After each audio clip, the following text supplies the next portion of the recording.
अस्सलाम वालेकुम students, hope you are doing good.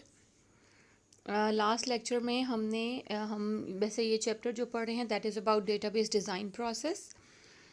और इसमें हमने लास्ट लेक्चर में डिस्कस किया था लास्ट दो concepts, that was cardinality and modality. Cardinality और मोडालिटी क्या था? एक maximum number of instance of any entity और एक minimum number of instances of one entity. अगर किसी भी एंटिटी के जो मैक्सिमम नंबर ऑफ इंस्टेंसेस होते हैं, कितनी इंस्टेंसेस मैक्सिमम हो सकते हैं, वो उसकी कार्डिनैलिटी कहलाती है। मैक्सिमम वन भी हो सकते हैं और मैनी भी हो सकते हैं। और जो मोडालिटी है वो मिनिमम नंबर ऑफ इंस्टेंसेस होते हैं किसी एंटिटी के, जो कि ज़ीरो भी हो सकते हैं और वन भी हो सकते हैं। डिपेंडिंग अपॉन दिस हम जो इस बेसिस पर हम जो हैं वो जो मोडेलिटी होती है वो किसी भी रिलेशनशिप को डिफ़ाइन करती है कि या तो वो रिलेशनशिप ऑप्शनल होगा या वो मैंडेटरी होगा। जैसे कि आपको स्क्रीन के ऊपर नज़र आ रहा है, ऑप्शनल वो रिलेशनशिप होता है जिसकी मोडेलिटी मिनिमम ज़ीरो होगी तो ऑप्शनल रिलेशन कहलाएगा। अगर उसकी मोडेलिटी मैक्सिमम मिनिमम जो है वो वन होगी या ज़ीरो होगी या वन होगी। और कार्डिनैलिटी है मैक्सिमम जो है वो वन होगी या मैनी होगी। ठीक है, वन से ऑनवर्ड, वन से ज़्यादा होगा तो वो मैनी की कैटेगरी में आ जाएगा।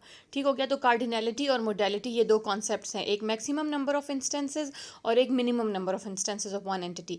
थोड़ा सा आप इस डायग्राम के ऊपर फोकस करें। मैं इसी वजह से बुक के पेजेस को फॉलो कर रही हूँ, बुक से आपको पढ़ा रही हूँ, सो दैट के अगर किसी के स्लाइड्स एक्सेस करने का मसला है तो बुक्स तो सबके पास होती ही हैं। आप ये सिर्फ एक दफ़ा वन टाइम सुन के उसके बाद आप बुक से अपने कॉन्सेप्ट्स क्लियर कर सकते हैं। और मैक्सिमम स्टूडेंट्स जो कि इस लेवल पर बुक को फॉलो करते हैं, चूँकि और पेपर भी बुक से होता है, तो आपको कोई ऐसा कॉन्सेप्ट ना रहे जो आपको बुक से फिर अंडरस्टैंड करना बाद में मुश्किल हो या रिवाइज़ करना आपके लिए मुश्किल हो। थोड़ा सा हम इस डायग्राम के ऊपर फोकस करेंगे। डायग्राम क्या कहती है? ये आपके पास एक एग्जांपल है, स्कूल और स्टूडेंट के दरमियान में रिलेशनशिप शो हुआ है। ठीक है, अब इसकी कार्डिनैलिटी और मोडेलिटी जो है वो किसी दोनों जो एंटिटीज़ हैं उनकी कार्डिनैलिटी और मोडेलिटी शो की गई है। जैसे कि स्कूल है, स्कूल की कार्डिनैलिटी और मोडेलिटी, फर्स्ट वाला जो आपके पास सामने लाइन शो हो रही है ये कार्डिनैलिटी की है, और जो सेकेंड लाइन है वो आपके पास मोडेलिटी की है। ये दो लाइन्स है ना आपके पास, इसमें से पहली लाइन जो है ये वाली, ये कार्डिनैलिटी की है, और जो सेकंड है ये मोडेलिटी की है। ये इस तरह से है, ये सिंबल रिप्रेजेंट करता है वन को, मींस कि ये जो एंटिटी हमारे पास स्कूल वाली एंटिटी है, ये जो स्कूल एंटिटी है इसकी जो कार्डिनैलिटी है वो भी वन है और इसकी जो मोडेलिटी है वो भी वन है। हाउ, हमने कैसे डिफाइन किया ये? आप जब आप डेटाबेस डिज़ाइन करते हो तो कार्डिनैलिटी और मोडेलिटी जो डिज़ाइन करने वाला है, जिसने डेटाबेस, जो डिज़ाइनर है जिसने डेटाबेस का मॉडल बनाना है, उसने खुद डिसाइड करनी है। ठीक है, आप जो सिनेरियो आपको दिया जाएगा उसके अकॉर्डिंगली आपने डिसाइड करना होगा कि इस एंटिटी की जो कार्डिनैलिटी और या इस रिलेशनशिप की जो कार्डिनैलिटी और मोडेलिटी है वो क्या होगी। विद रिस्पेक्ट टू स्कूल अगर हम देखें तो अब इसकी कार्डिनैलिटी देखें, डेफिनेटली कोई एक स्कूल के बारे में हम डेटाबेस बना रहे होंगे, तो इट मीन्स कि जो है हम किसी एक स्कूल को फोकस करें हैं तो कार्डिनैलिटी इसकी मैक्सिमम जो है वो वन है, और मोडेलिटी जो मिनिमम नंबर है वो भी वन है। मिनिमम नंबर में या ज़ीरो होगा या वन होगा, ज़ीरो तो हो नहीं सकता कि अगर स्कूल है ही नहीं तो हम डेटाबेस क्यों बना रहे हैं। ठीक है, इट मीन्स कि स्कूल है तो हम डेटाबेस बना रहे हैं, तो मिनिमम नंबर में इसमें वन है और मैक्सिमम नंबर या वन होगा या मैनी होगा। ठीक है, तो अब मैक्सिमम नंबर जो है यहाँ पर वो वन है, क्योंकि वन या मैनी में से बहुत सारे स्कूलों की हम एक ही डेटाबेस नहीं बना रहे होते, हम हर स्कूल की एक अलग अलग डेटाबेस के ऊपर फोकस करें अगर ये हर कॉलेज या यूनिवर्सिटी की, तो इसका मतलब इसकी जो कार्डिनैलिटी है वो भी हमने वन रखी है और इसकी जो मोडेलिटी है वो भी हमने वन रखी है। ठीक है, कि मैक्सिमम एक स्कूल के ऊपर हमने काम करना है और मिनिमम भी एक ही स्कूल के ऊपर काम करना है, ज़ीरो नहीं हो सकता। ज़ीरो स्कूल हो तो इट मीन्स कि फिर हम डेटाबेस क्यों बना रहे हैं। ठीक है, अब स्कूल और स्टूडेंट का रिलेशनशिप है, स्टूडेंट्स, अब एक स्कूल के अंदर मतलब कार्डिनैलिटी मोडेलिटी अब सेम हो गई, वन वन। ठीक है, तो अब एक स्कूल के अंदर जो स्टूडेंट्स हैं वो मिनिमम नंबर ऑफ स्टूडेंट्स और मैक्सिमम नंबर ऑफ स्टूडेंट्स आपने बताने हैं। मिनिमम में आपने देख लिया मोडेलिटी या ज़ीरो होगी या वन होगी, ऑप्शनल या मैंडेटरी। ठीक है, तो हो सकता है किसी स्कूल कोई नया ओपन हो उसमें कोई स्टूडेंट भी ना हो, इसमें ज़ीरो पॉसिबल है, तो इसकी मोडेलिटी जो है वो ज़ीरो हो गई, ऑप्शनल रिलेशन है। ठीक है, और अगर मैक्सिमम कार्डिनैलिटी की तरफ जाएं तो मैक्सिमम स्टूडेंट्स एक स्कूल के अंदर कितने हो सकते हैं, या वन है या मैनी है, दो ही आपके पास कार्डिनैलिटीज़ आती हैं, तो वन तो हो नहीं सकता मैक्सिमम में कि एक किसी भी स्टूडेंट के अंदर मैक्सिमम वन स्टूडेंट हो। मैक्सिमम में फिर ये मैनी आ जाएगा। अगर हम थोड़ा सा फोकस करें तो ये जो स्टूडेंट वाला है एंटिटी है, इसके साथ जो दो सैम्बल्स यूज़ किए गए हैं जिसमें से एक सर्कल है ये, और एक जो है वो ये इसको हम क्रोफीट कहते हैं। ये वाला जो सिंबल है, इट इज़ रिप्रेजेंटिंग ये मैनी है, ठीक है, ये इसकी कार्डिनैलिटी है मैनी। और ये जो साथ हमने गोला से लगाया है, सर्कल सा है, दैट मीन्स ये इसकी मोडेलिटी है 0, ठीक है। तो हम पहले कार्डिनैलिटी शो करते हैं, जैसे हमने यहाँ पर कार्डिनैलिटी 1, मोडेलिटी भी 1, और यहाँ पर इसकी कार्डिनैलिटी है मैनी। एक स्कूल के अंदर मैनी स्टूडेंट्स हो सकते हैं या फिर 0 स्टूडेंट हो सकते हैं, तो हम ये वाला सिंबल यूज़ कर रहे होते हैं, ठीक हो गया। तो हमने इसी तरह से with respect to every entity उसकी कार्डिनैलिटी और मोडेलिटी को रिप्रेजेंट करना है। यहाँ पर 2 सिंबल यहाँ पर होंगे आपके पास और 2 सिंबल आपके पास यहाँ होंगे। अब स्कूल की जो कार्डिनैलिटी और मोडेलिटी है वो 1 और 1 है, और जो स्टूडेंट की कार्डिनैलिटी है वो मैनी है और मोडेलिटी उसकी क्या है 0, ठीक है। तो हम इसको 1 to मैनी रिलेशनशिप भी बना सकते हैं डिपेंडिंग अपॉन की कंडीशन क्या है, ठीक है। तो ये चीज़ें आपने इस तरह से रिप्रेजेंट करनी होती हैं। क्लियर हो गया? अगर कोई चीज़ क्लियर नहीं होती तो आप बाद में जब डिस्कशन सेशन होता है व्हाट्सएप ग्रुप में, तो आप उसमें भी क्वेश्चंस पूछ सकते हैं, ठीक हो गया। नेक्स्ट चीज़ जो हमने डिस्कस करनी है वो है जी आपके पास ER डायग्राम। ER ये जो हम नेक्स्ट चीज़ पढ़ने जा रहे हैं, that is about ER diagram. What is an ER diagram? ER stands for what? Entity relationship diagram, ठीक हो गया। ER का क्या मतलब है? ER किसको रिप्रेजेंट कर रहा है? ER means entity relationship. आप 2 चीज़ों का रिलेशनशिप 2 एंटिटीज़ के दरमियान में, असल में जो आपका डेटाबेस का मॉडल है वो जो आप अपने डेटाबेस की जो पिक्टोरियल रिप्रेजेंटेशन करते हैं उसको टेक्निकली ER डायग्राम कहा जाता है। मींस कि वो एक ऐसी डायग्राम है जो आपको सारी एंटिटीज़ और उनके दरमियान में रिलेशनशिप्स जो हैं वो एक पिक्टोरियल फॉर्म में रिप्रेजेंट कर देती है। तो इस वजह से हम उसको ER डायग्राम कहते हैं, entity relationship diagram. Entities show होती हैं और उसके साथ उनकी रिलेशनशिप्स रिप्रेजेंट हो रहे होते हैं, तो that is why this is known as an ER diagram. What is the definition of an ER diagram? क्या डेफिनेशन है ER डायग्राम की? It is a graphical representation of tables या entities in a database and the relationship between them. नाम से जाहिर है ER diagram है, entity relationship diagram है। तो ये क्या है कि ये पिक्टोरियल या ग्राफिकल रिप्रेजेंटेशन है किसी भी डेटाबेस के अंदर जो एंटिटीज़ होंगी और उनके दरमियान जो रिलेशनशिप होगा उसको जब आप ग्राफिकल पिक्टोरियल फॉर्म में रिप्रेजेंट करेंगे तो जो डायग्राम आपके पास बनेगी उसको हम ER डायग्राम कहेंगे। क्लियर हो गया? It was first developed by Peter chain in 1976। Objective point of view से ये चीज़ें आपको याद रखनी चाहिए। पेपर में ऑब्जेक्टिव्स में इस तरह की चीज़ें पूछी जा सकती हैं। फर्स्ट जो ER डायग्राम का कॉन्सेप्ट था वो किसने दिया? पीटर चैन ने दिया 1976 के अंदर, ठीक है। अब ER डायग्राम जब आपके सामने आएगी या आपने बनानी होगी तो 2-3 सैम्पल्स है जो हम पहले भी पढ़ चुके हैं। आपको रेक्टेंगल्स नजर आएंगे, हमने पहले भी ये बात डिस्कस की हुई है कि रेक्टेंगल के अंदर हम क्या चीज़ रखते हैं? एंटिटी, ठीक है। ये आपके सामने शो हो रहा है।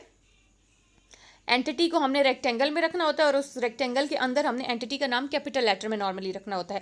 एट्रीब्यूट्स को हम ओवल में रिप्रेजेंट करते हैं। नॉर्मली ER डायग्राम के अंदर हम फिर एट्रीब्यूट्स शो नहीं करते, एंटिटीज शो कर देते हैं और उनका रिलेशनशिप। और रिलेशनशिप को हम एक सिंपल लाइन से रिप्रेजेंट करते हैं, लेकिन उस लाइन के दरमियान में हम एक डायमंड बॉक्स बना के उस रिलेशनशिप को नाम भी दे सकते हैं। जैसे स्कूल हैज़ स्टूडेंट्स, तो मैं इस जगह पर फिर हैज़ रख दूंगी। तो नॉर्मली हम वैसे एक सिंपल लाइन भी लगा दें तो वो लाइन शो कर रही होती है कि there is a relationship between these 2 entities. लेकिन हम उस रिलेशनशिप को थोड़ा और डिफाइन करने के लिए, उसको डिस्क्राइब करने के लिए हम उसके लिए एक सिंबल यूज़ करते हैं जिसको डायमंड सिंबल कहा जाता है। डायमंड सिंबल के अंदर हम उस रिलेशनशिप को एक नाम दे देंगे। इट्स अप टू यू, आप अपनी मर्जी का एक मीनिंगफुल नाम दे देते हैं, ठीक है। इसमें कोई रूल नहीं है कि आपका रिलेशनशिप का यही नाम होना चाहिए। इट कैन बी मतलब थोड़ा सा डिस्क्रिप्टिव आप उसको नाम दे देते हैं, मीनिंगफुल एंड डिस्क्रिप्टिव नेम दे देते हैं, ठीक है। तो आपको अब ये जो नीचे ER डायग्राम एक नज़र आ रही है पिक्चर के अंदर, फिगर 3.6 के अंदर, ये एक ER डायग्राम है मैन्युफैक्चरिंग कंपनी की, ठीक है। अब अगर आपको मैं कहूँ कि इसके अंदर आप लोकेट करो कि what are the entities in this scenario, अब इसके अंदर एंटिटीज़ क्या क्या हैं, तो जो चीज़ें रेक्टेंगल में लिखी हुई हैं वो एंटिटीज़ हैं। एक इन्होंने एंटिटी ली है मैन्युफैक्चरर की, एक है डीलरशिप, एक है कार, ठीक है, एक है शिपर, ठीक है। ये 4 जो हैं इसके अंदर क्या हैं? दीज आर द एंटिटीज़, ठीक है। ये एंटिटीज़ हैं, हमने पहले डिफाइन कर दिया। अब हमने इन एंटिटीज़ के दरमियान डिफरेंट रिलेशनशिप शो किया है। What is the relationship between manufacturer and car? के मैन्युफैक्चरर बिल्ड्स कार। मैन्युफैक्चरर कौन होता है? जो कि कारें बनाता है, तो मैन्युफैक्चरर बिल्ड्स कार, ठीक है। इसके अलावा उसका what is the relationship between manufacturer and शिपर?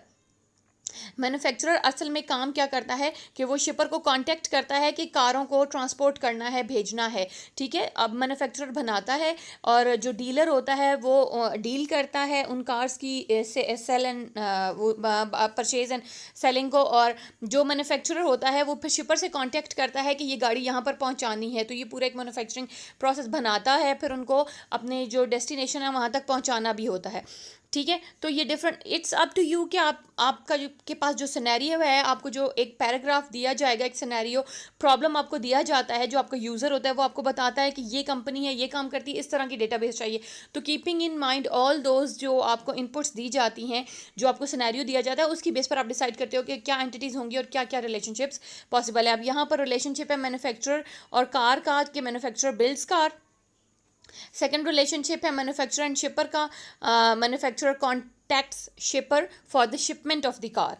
कारों को अपनी बंदे तक, जो भी जिसने ख़रीदी है उस तक पहुंचाने के लिए आपको शिपमेंट चाहिए, आप शिपर से कांटेक्ट करेंगे। इसके अलावा manufacturer they issue licenses to the dealership, ठीक है। जो मैन्युफैक्चरर्स होते हैं, जो कंपनी कारें बना रही है, वो फिर लाइसेंस इशू करती है डीलर्स को कि आप हमारी कारें बेच सकते हैं, तो उसके लिए वो लाइसेंस इशू करती है। तो there is a relationship between manufacturer and dealership के वो लाइसेंस इशू करेगा डीलर्स को, ठीक है।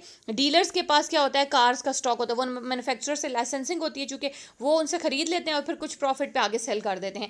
तो डीलर्स के पास नॉर्मली कार्स का स्टॉक होता है, ठीक है, कार्स का स्टॉक होता है। और शिपर का काम क्या है, कार्स को क्या करना, ट्रांसपोर्ट करना, जो रिस्पेक्टिव जिस भी बंदे को डिलीवर करनी है कार, जिसने ऑर्डर किया है, जिसने मंगवाई है, जिसने खरीदी है, उसको कार डिलीवर करना शिपर का काम है, ठीक है। तो keeping in view these the scenario, हमने डिफरेंट एंटिटीज़ देखी और उनके दरमियान में सारे एंटिटीज़ को आपस में with the help of some relationship हमने डिफाइन कर दिया, ठीक है। अब अगर आप थोड़ा सा और फोकस करें तो इनके कार्डिनैलिटी और मोडेलिटी की बेसिस पर इन रिलेशनशिप्स की टाइप्स भी डिफाइन हुई हैं कि व्हाट इज़ द जो रिलेशनशिप है मैन्युफैक्चरर और सप्लायर के बीच में, वो वन टू मैनी है। इस तरह मैन्युफैक्चरर और डीलरशिप के भी दरमियान वन टू मैनी है। इसी तरह से कार्स और डीलरशिप के दरमियान मैनी टू मैनी है। इस तरह से शिपर और कार के दरमियान मैनी टू मैनी है। तो ये इनके सैम्बल्स आपको शो करें, मैनी का सैम्बल कौन सा और वन का सैम्बल कौन सा है। वन के लिए तो सिंपल लाइन है तो वो वन समझ आ जाती है, और जो क्रोफीट बना हुआ है that is the sample of many. और जहाँ पर जीरो आपको नजर आएगा, इसका मतलब ये है कि उसका जो मिनिमम है वो जीरो है, ठीक है। उसकी जो मोडेलिटी है वो जीरो है, कार्डिनैलिटी जो है वो मैक्सिमम मैनी हो सकती है, ठीक है। अच्छा, अब हम थोड़ा सा ये जो हमने देखा है इसको हम थोड़ा सा इलेबोरेट करेंगे हर रिलेशन को। मैन्युफैक्चरर बिल्ड्स कार, जो हमने एक पहला रिलेशनशिप देखा कि मैन्युफैक्चरर का काम क्या है कि इट बिल्ड्स कार। अब मैन्युफैक्चरर जो है वो कारें जो बनाता है वो एक गाड़ी भी बना सकता है और उसकी मर्जी है वो बहुत सारी गाड़ियाँ भी बनाए। तो यहाँ पर वन और मैनी का सैम्बल आ गया, ठीक हो गया। A car is built by only one manufacturer, एक कार को हमेशा एक ही मैन्युफैक्चरर बनाएगा, इसलिए इसकी कार्डिनैलिटी और मोडेलिटी दोनों वन है, ठीक है। यहाँ पर अगर आप थोड़ा सा देखें तो ये जो इसकी कार्डिनैलिटी और मोडेलिटी है वो वन है कि जो मैन्युफैक्चरर है वो एक गाड़ी, मतलब एक गाड़ी को एक ही मैन्युफैक्चरर बना रहा होता है, डील कर रहा होता है, उसका एक ही कोई मैन्युफैक्चरर होता है। लेकिन एक मैन्युफैक्चरर बहुत सारी गाड़ियाँ भी बना सकता है, एक गाड़ी भी बना सकता है और बहुत सारी गाड़ियाँ भी बना सकता है, इसलिए यहाँ पर एक वन का है और एक मैनी का है, ठीक हो गया। नेक्स्ट अगर हम देखें मैन्युफैक्चरर और लाइसेंसेस डीलरशिप, ये मैंने बताया कि मैन्युफैक्चरर का काम क्या है कि वो डीलर्स को डीलरशिप्स के लाइसेंसेस प्रोवाइड करता है कि आप हमारी गाड़ियाँ डील कर सकते हैं, आप हमारी गाड़ियाँ सेल एंड परचेज कर सकते हैं, ये लाइसेंसिंग होती है। अगर लाइसेंस इशू ना हुआ हो तो कोई डीलर वो गाड़ी बेच नहीं सकता, उस कंपनी की गाड़ी नहीं बेच सकता, ठीक है। जैसे होंडा वाले हैं, होंडा वाले गाड़ियाँ बनाते हैं और फिर वो डिफरेंट जो शॉपकीपर्स होते हैं उनको लाइसेंस देते हैं कि आप होंडा की गाड़ियाँ बेच सकते हैं। अब जो एक डीलर है वो सिर्फ एक मैन्युफैक्चरिंग, ज़रूरी नहीं कि सिर्फ एक मैन्युफैक्चरर की गाड़ियाँ बेच रहा हो, वो होंडा को भी बेच रहा होगा, वो सिविक भी बेच रहा होगा, वो और भी डिफरेंट कंपनी की गाड़ियाँ बेच रहा होगा। तो it can be one, it can be many, ठीक है। मैन्युफैक्चरर एक भी हो सकता है और मैनी भी हो सकता है, मैनी डीलर्स एक डीलरशिप के पास, ठीक है। वन भी हो सकती है मैन्युफैक्चरर और उसके पास एक मैन्युफैक्चरर का लाइसेंस भी हो सकता है और बहुत सारे मैन्युफैक्चरर के लाइसेंसेस भी हो सकते हैं, ताकि वो मल्टीपल जो कंपनी की गाड़ियाँ हैं उनकी डीलरशिप जो है प्रोवाइड कर सके कस्टमर्स को, ठीक है। लेकिन एक मैन्युफैक्चरर जो है वो किसी एक जो है डीलरशिप होता है, अ मैन्युफैक्चरर लाइसेंसेस वन और many dealerships to dealers to sell cars, a single dealership is licensed by only one manufacturer, ठीक है। अच्छा, अब इसमें ये थोड़ा सा चीज़ अंडरस्टैंड करने वाली है कि जो मैन्युफैक्चरर है वो एक से ज़्यादा डीलर्स को भी डीलरशिप प्रोवाइड कर रहा होता है, ठीक है। आपको भी दे दी, आपको भी दे दी, आप भी मेरी गाड़ियाँ बेच सकते हैं, आप भी मेरी गाड़ियाँ बेच सकते हैं, ठीक है। एक को भी दे सकता है और बहुत सारों को भी दे सकता है। और जो डीलर्स होते हैं वो जो मैन्युफैक्चरिंग कंपनी से वो गाड़ियाँ ख़रीद रहे होते हैं वो एक से भी ले सकते हैं और मैनी से भी ले सकते हैं, ठीक हो गया। अच्छा, नेक्स्ट है मैन्युफैक्चरर कॉन्ट्रैक्ट शिपर। अब मैन्युफैक्चरर जो है वो गाड़ियों की शिपमेंट है, डीलर्स को गाड़ियाँ प्रोवाइड करनी है, जो कॉन्ट्रैक्ट हुआ है वो शिपमेंट से कॉन्टैक्ट करेगा और शिपमेंट के थ्रू वो अपनी गाड़ियाँ भिजवाएगा, ठीक है।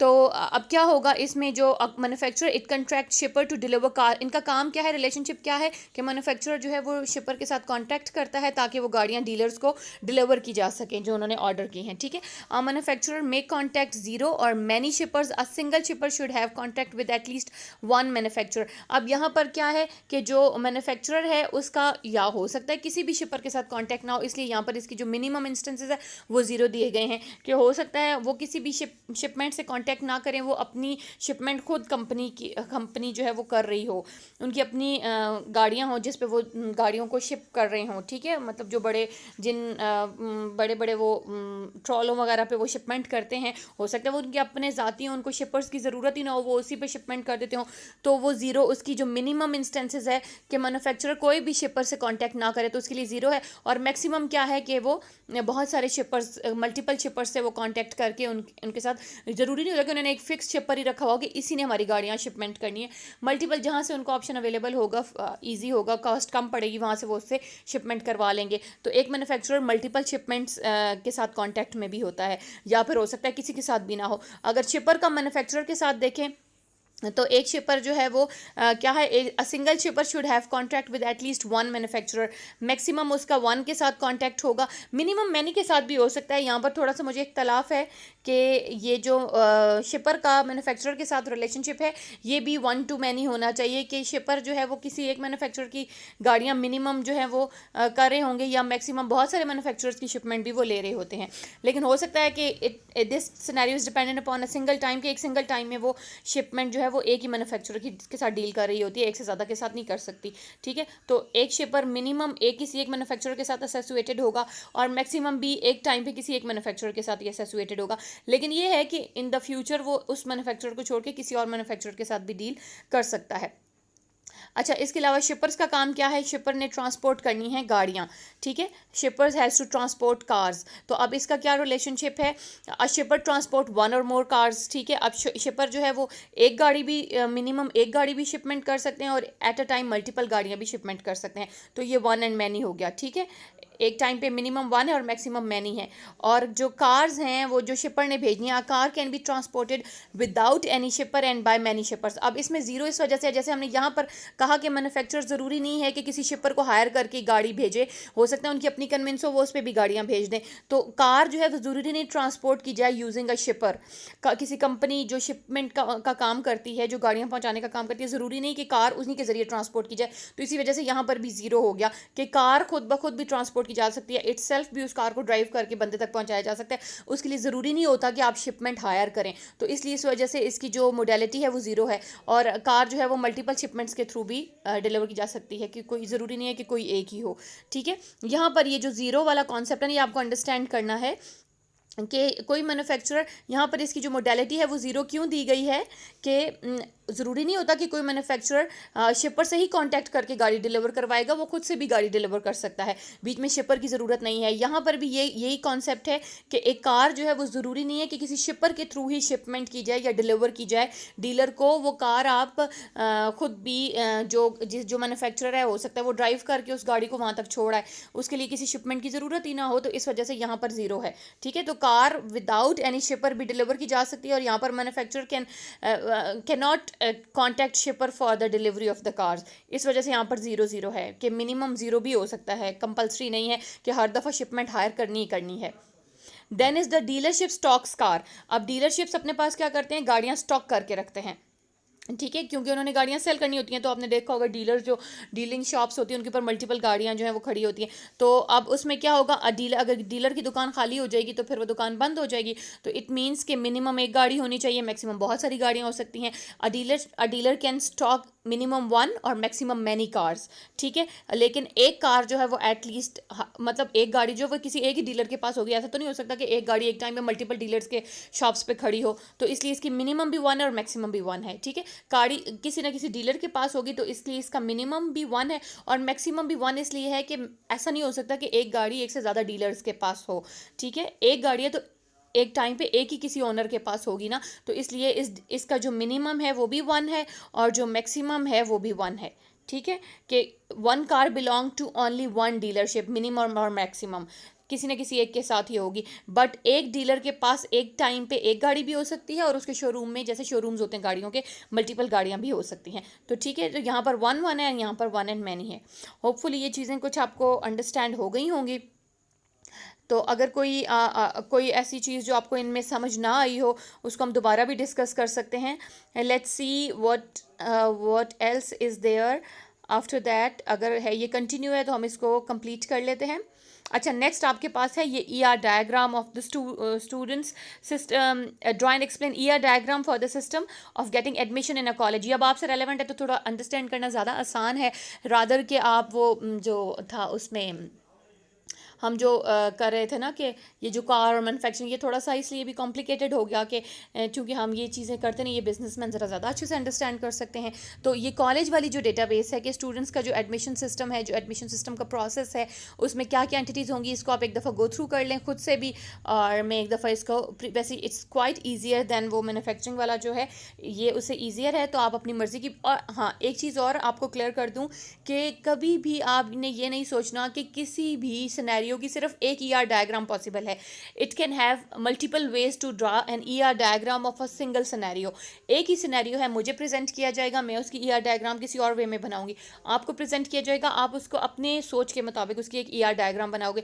तो ER डायग्राम ज़रूरी नहीं है कि बिल्कुल जैसे पेट एक आंसर होता है उसी तरह की डायग्राम बनेगी। हर बंदे की अपने पर्सपेक्टिव के मुताबिक वो उस डेटाबेस को डिज़ाइन करेगा, ठीक है। जैसे हम ड्रेसेस डिज़ाइन करते हैं तो हर किसी का अपना माइंडसेट होता है, कोई किस तरह से डिज़ाइनिंग करता है, कोई किस तरह से डिज़ाइनिंग करता है। तो डिज़ाइन में कोई कंपल्शन नहीं है कि हर डेटाबेस का एक ही डिज़ाइन पॉसिबल है, मल्टीपल डिज़ाइंस पॉसिबल हो सकता है। मैं एक डेटाबेस के अंदर 3 एंटिटीज़ डिफाइन करूँ, आप उस डेटाबेस के अंदर 4 एंटिटीज़ डिफाइन कर दो। तो राइट एंड रॉन्ग का उस तरह से कॉन्सेप्ट नहीं होता डेटाबेस डिज़ाइन के अंदर, ER डायग्राम के अंदर, बट अच्छा और बुरा हो सकता है। आप ये नहीं कह सकते कि ये ER डायग्राम बिल्कुल गलत है या ये ER डायग्राम बहुत बिल्कुल सही है।